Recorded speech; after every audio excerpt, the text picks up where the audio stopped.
Panorama group, जो सोचता है वो करता है। नमस्कार, आप देख रहे हैं न्यूज हाट। मैं नाजिम अली। देखिए, मैं भी मौजूद हूँ पटना कांग्रेस कार्यालय में। पटना कांग्रेस कार्यालय में आज कांग्रेस के प्रदेश अध्यक्ष अखिलेश प्रसाद सिंह ने प्रेस कॉन्फ्रेंस किया।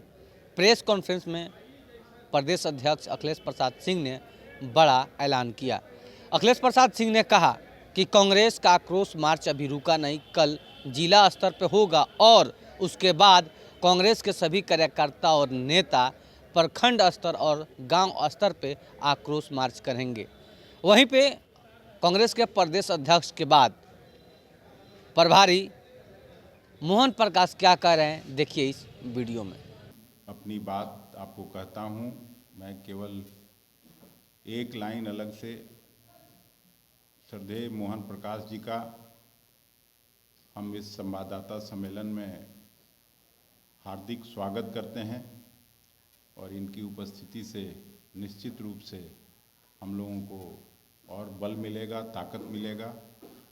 आपने देखा होगा पिछला जो लोकसभा राज्यसभा का सत्र था, पार्लियामेंट सेशन था, वो किस तरह से समाप्त हुआ और उसमें जो कुछ भी हुआ आज तक आज़ादी के बाद से पार्लियामेंट में रहते हुए मुझे भी लोकसभा राज्यसभा में एक युग से ज़्यादा बीत गया, लेकिन मैं कभी भी ऐसा सत्र का संचालन मैं नहीं देखा जब ट्रेजरी बेंच के लोग ही कोई बिजनेस नहीं होने देना चाहते थे। संविधान पर 75 साल बीतने जो अमृत काल के रूप में सरकार मना रही थी, उस पे 2 दिन का चर्चा जरूर हुआ, लेकिन राज्यसभा में जैसे ही गृह मंत्री जी का भाषण हुआ और जिस तरह से अपमानित करने का काम उन्होंने अंबेडकर जी के बारे में बोल के किया, उसके बाद स्वाभाविक था कि पूरे देश में गुस्सा और आक्रोश होगा। सभी, न केवल इंडिया गठबंधन के लोग बल्कि सिविल सोसाइटीज़ के लोग पूरे देश में अपने गुस्सा का इजहार कर रहे थे। कांग्रेस पार्टी ने मल्लिकार्जुन खड़गे साहब, श्रीमती प्रियंका गांधी, राहुल गांधी जी सहित हम सभी इंडिया गठबंधन के लोकसभा और राज्यसभा के सदस्य दूसरे दिन अंबेडकर जी की मूर्ति से शांति मार्च और शांतिपूर्वक प्रोटेस्ट कर रहे थे। जब 11 बजने को हुआ तो सभी लोग, जो मुख्य द्वार है संसद का, वहाँ हम लोग पहुँचते हैं। जो लोकसभा के सदस्य थे वो लोकसभा में पहुँच जाना चाहते थे, जो राज्यसभा के सदस्य थे वो राज्यसभा में जाना चाहते थे, लेकिन एक राजनीतिक साजिश के तहत पहली बार मक्कर द्वार पर भारतीय जनता पार्टी के सभी सांसद वहाँ रोकने के लिए हम लोगों को खड़े हो गए। उस शांतिपूर्वक प्रोटेस्ट को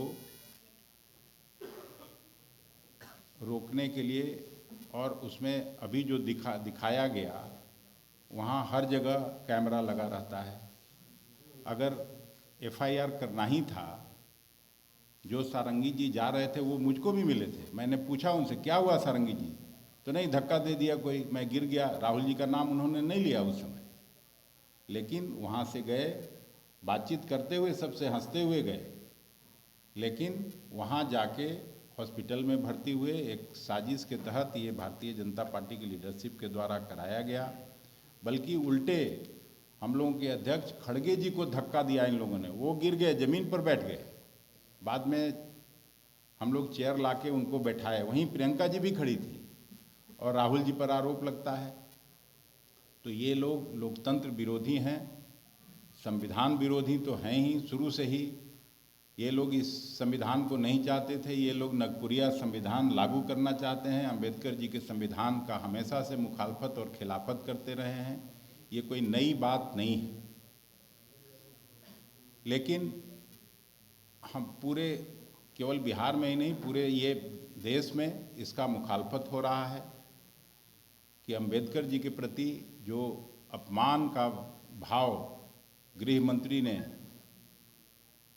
राज्यसभा में कहा, उसके खिलाफ केवल कांग्रेस पार्टी ही नहीं बल्कि देश की जनता, खास करके दलित बिरादरी के लोग अपने को अपमानित महसूस कर रहे हैं। अखिलेश जी ने एक घटनाक्रम की जानकारी आपको दी, लेकिन पहली बार हो रहा है, यानी पहली बार संसद का उपयोग मोदी सरकार और भारतीय जनता पार्टी जो इस मुल्क की आजादी की लड़ाई के मूल्य और उसकी विरासत है, उस विरासत पर हमला करने का इस्तेमाल संसद को कर रही। अंबेडकर साहब का तो अभी ये मसला आया, लेकिन मैं याद दिलाना चाहता हूं कि किस तरह महात्मा गांधी, किस तरह से पंडित जवाहरलाल नेहरू, किस तरह सरदार पटेल, ये जो हमारे पुरखे थे आजादी की लड़ाई के और इस मुल्क के, उनके ऊपर लगातार हमला करने का संसद का इस्तेमाल मोदी सरकार कर रही। अब ये जो घटना है, ये घटना यानी आप मना रहे हैं संविधान का 75वां वर्ष, एक गर्व का विषय था। और ये संविधान कैसे निकला? ये लंबी जो आजादी की लड़ाई थी, उसकी जो कुर्बानी थी, उसकी निरंतरता थी, उस लड़ाई के विजय के रूप में ये अमृत निकला, जिसको संविधान कहते हैं, जिससे इस मुल्क के गरीब लोगों को अधिकार प्राप्त होता है, न्याय प्राप्त होता है, समता प्राप्त होती। और उस लड़ाई की, आजादी की लड़ाई का जो मुख्य था वो लोकतंत्र था, जमहूरियत था। तो चूंकि भारतीय जनता पार्टी और मोदी सरकार लगातार संविधान पर हमला कर रही,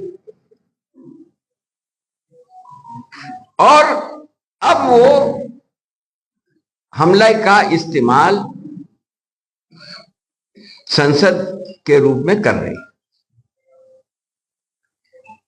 एक एंगल की तरफ मैं ले जाना चाहता हूं आपको। मैं क्यों कह रहा हूं सुनियोजित तरीके से यह काम हो रहा है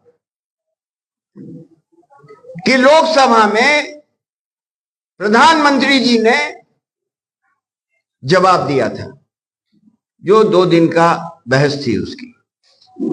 कायदे से राज्यसभा में प्रधानमंत्री जी को आना चाहिए था, यही परंपरा है। प्रधानमंत्री जी अगर नहीं आते तो वहां सदन के नेता कौन है? जेपी नड्डा। नड्डा का अधिकार बनता है, परंपरा बनती है, लेकिन नियोजित था कि हमको संविधान के इस 75वें वर्ष में जो पूरा संसद मना रहा है, वो एक पार्टी का नहीं है। संविधान, संविधान इस मुल्क का है, मुल्क को एक साथ मनाना था। उसका इस्तेमाल अमित शाह जी को भेज के और गाली दिलवाकर ये किया। भाई, हम तो काशी के हैं, हम तो बाबा विश्वनाथ को, संकट मोचन को श्रद्धा और धर्म से मानते हैं, लेकिन अमित शाह, तुम तो 90 के बाद से राम राजनीतिक रूप से जप रहे हो, तो कै पुस्तका तुमने स्वर्ग का तुम्हारे पास गारंटी कार्ड आ गया? जरा बताओ, सुनाइए जरा। तो अभी एक फैशन हो गया है, अंबेडकर अंबेडकर अंबेडकर अंबेडकर अंबेडकर अंबेडकर।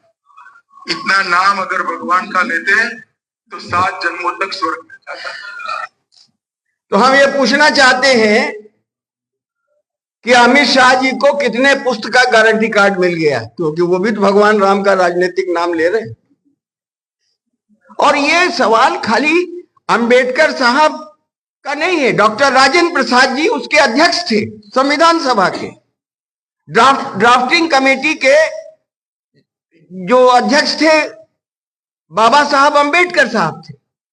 और पटना के लिए और बिहार के लिए तो गौरव का विषय है कि जो 5 आदमी थे जो हैंड रिटिन संविधान बना था, उसमें सिन्हा साहब भी थे, सच्चिदानंद सिंह। उनकी तबीयत खराब थी तो जो हैंड रिटन संविधान था वो दस्तखत कराने के लिए यहां भेजा गया। तो बिहार का चूंकि डॉक्टर राजेंद्र प्रसाद जी और यहां तमाम लोग, और ये कांग्रेस पार्टी ये कहना चाहती है कि महात्मा गांधी हों, पंडित जवाहरलाल जी हों, मौलाना आजाद हों, बाबा साहब अंबेडकर हों, और जितने भी हमारे आजादी की लड़ाई के हमारे नेता थे, ये हमारे पुरखे हैं, ये इस मुल्क के पुरखे हैं, और इनकी विरासत की लड़ाई के लिए कांग्रेस पार्टी किसी भी दूरी तक जाने के लिए तैयार है। क्योंकि अगर संविधान कमजोर होगा तो इस मुल्क का लोकतंत्र और जमहूरियत कमजोर होगी और गरीब को न्याय इस देश में नहीं मिलेगा। और आज जो भारतीय जनता पार्टी और मोदी सरकार है वो इस मुल्क में जमहूरियत को कमजोर करना चाहती है। अभी आपने देखा कि कल चुनाव के जो नियम है इलेक्शन कमीशन में, और उसमें कि आप पेपर नहीं देख सकते, वो बदल दिया। जिस तरह से संवैधानिक संस्थाओं को कमजोर करने का काम, उस पर हमला करने का काम किया जा रहा है, उनका उपहास उड़ाने का काम किया जा रहा है, अब यह मुल्क बर्दाश्त नहीं कर सकता। और कांग्रेस पार्टी पूरे देश के पैमाने पर, और कांग्रेस पार्टी ही नहीं, और ये जो सोचते हैं लोग कि बाबा साहब दलित थे इसलिए दलित हैं के नेता है, नहीं, बाबा साहब इस देश के हक उन लोगों के खिलाफ, उन लोगों के पक्ष में खड़े हुए इंसान हैं जो इस मुल्क में जमहूरियत चाहता है, इंसाफ चाहता है, इंसानियत चाहता है, और उसके साथ साथ समता का भाव लोगों के मन में और देश की हुकूमत के कार्यों में लाना की जो बात है वो उसके प्रतीक हैं। तो ये जो हमले हो रहे हैं वो व्यक्ति पर नहीं हो रहे हैं, क्योंकि आजादी की लड़ाई में इनके पुरखों का कोई जगह नहीं। हमने तो अपने पुरखे बताए, लेकिन भारतीय जनता पार्टी अपने पुरखों का नाम बताए जिन्होंने आजादी की लड़ाई लड़ी हो।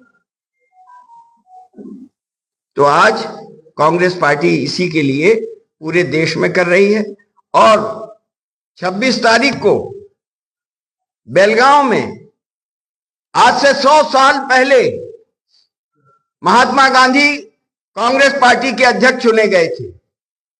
पूरी की पूरी CWC प्रदेश अध्यक्ष, CLP, ये सारे लोग वहां पर इकट्ठे हो रहे हैं और ये संविधान की रक्षा के लिए, आजादी की लड़ाई के मूल्यों की रक्षा के लिए हम 27 तारीख को वहां एक बहुत बड़ी रैली करने जा रहे हैं।